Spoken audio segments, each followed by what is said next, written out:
Hello everyone, welcome to Knowledge of Law guys. In this video we talk about check bounce. भी check bounce क्या होता है और कितने दिन में हम केस फाइल कर सकते हैं. ऑलरेडी हमने इस पर वीडियो बनाई थी, बट कुछ व्यूअर्स ऐसे हैं जिनके माइंड में अब भी डाउट था फाइलिंग टाइम को लेकर, केस फाइलिंग टाइम को लेकर कितने दिन में हम केस फाइल कर सकते हैं. बहुत सारे व्यूअर्स ऐसे होते हैं या फिर नए यंगेस्ट एडवोकेट जिनको नहीं पता होता कि चेक बाउंस होता क्या है एंड ये कौन से एक्ट के अंडर, कौन से सेक्शन के अंडर में आता है. बहुत सारे बच्चों को नहीं पता होता जब वो नई नई डिग्री करके आते हैं, क्योंकि उनको यही पता होता है कि हमने डिग्री कर ली, जो सब्जेक्ट उनको पढ़ाए होते हैं उसी में वो सेटिस्फेक्शन होते हैं, उन्हें नहीं पता होता. ठीक और टाइम पीरियड को लेकर बहुत दिक्कत होती है कि 20 दिन में, 25 दिन में, 30 दिन में, 40 डेज, 50 डेज या 60 डेज में. तो गाइज आप वीडियो के लास्ट तक बने रहना. I will try my best कि आपको कोई डाउट ना रहे. ठीक है, तो नाउ लेट्स स्टार्ट. गाइज सबसे पहले मैं आपको बता दूं चेक बाउंस क्या होता है. चेक बाउंस मीन्स जब हम चेक बैंक में लगाते हैं पेमेंट लेने के लिए, वहां पर चेक हमारा फेल हो जाता है, हमें पेमेंट नहीं मिलती, तो इसे हम क्या बोलते हैं, चेक बाउंस हो गया. मैं सिंपल भाषा में बता रही हूं. अब बात करते हैं एक स्टोरी की. फॉर एग्जाम्पल ये ए है और ये बी है, दोनों आपस में बहुत अच्छे दोस्त हैं. ए के घर पर कोई भी मैरिज है, कोई फंक्शन है, मान लो कोई फंक्शन है.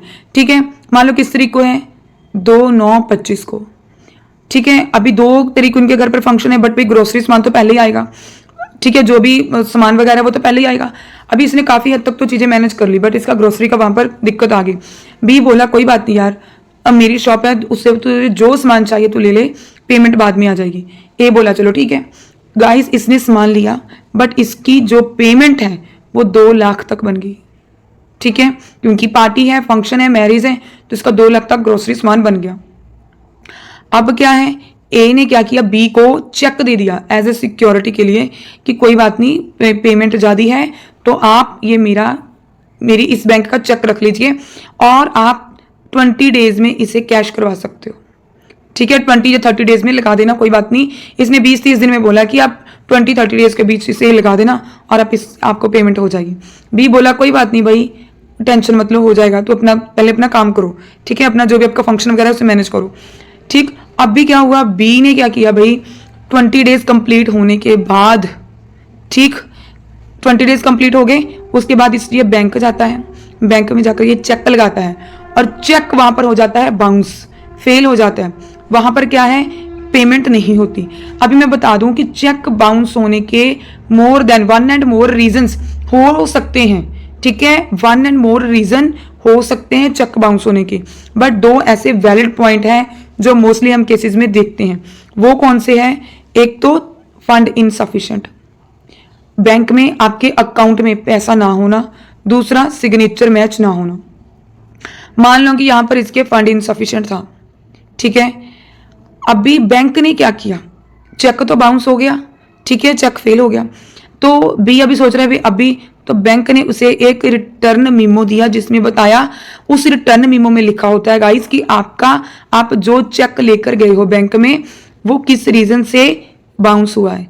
इस रिटर्निंग मीमो में लिखा होता है कि फंड इनसफिशिएंट हुआ है, या फिर सिग्नेचर मैच नहीं हुए, या फिर कोई और रीजन है. ये रिटर्निंग मीमो. ठीक, अभी बात आते हैं रिटर्निंग मीमो. मान लो हमने यहां पर बोला था 2 तारीख, मान लो ये गया अभी 25 तारीख को गया था, 25 तारीख को ये गया. ठीक, 25/9/25 को. ठीक गाइस, बैंक में गया था. अब भी इस डेट को क्या हुआ है, चेक बाउंस हुआ है. इसी दिन को इसे क्या मिला है, रिटर्निंग मीमो 25 तारीख से लेकर. ठीक है, अभी 15 दिन आप काउंट कर लो, 25, ठीक, फिर 15 तारीख तक इसके पास वैलिड टाइम होगा 15 दिन का. समझ लीजिए इस बात को. ब्रश में ऑन कर लेती हूं. 25 तारीख है, रिटर्निंग मीमो मिल गया, यहां पर इसके पास 15 दिन है. 25/9/25, 25 तारीख से लेकर इसके पास 15 दिन है बी के पास. इस 15 दिन के अंदर ये क्या करेगा, ए को लीगल नोटिस सेंड करेगा. ठीक, अभी क्या है भाई, लीगल नोटिस 15 दिन में, और आगे के जो 15 दिन है, ठीक, इसमें वो वेट करेगा कि ए मुझे पैसे वापस कर दे. ठीक, अभी ये कितने, 30 दिन हो गए, अभी 15 दिन और हैं. ठीक, अभी क्या होगा, अभी 15 दिन और हैं, इन 15 दिन में ये केस इसके अगेंस्ट कर सकता है. अभी मैं आपको और इजी बता देती हूँ, और इजी. मान लो कि इसने डेट हम चेंज कर देते हैं, इसे रब कर दे रही हूँ। मान लो कि जो चेक है भाई इसने 1/9/25 को लगाया। अब इसके 1 तारीख से लेके 15 तारीख तक बनते हैं 15 दिन। इन 15 दिनों के अंदर इसको भेजना है लीगल नोटिस, किसको? ए को।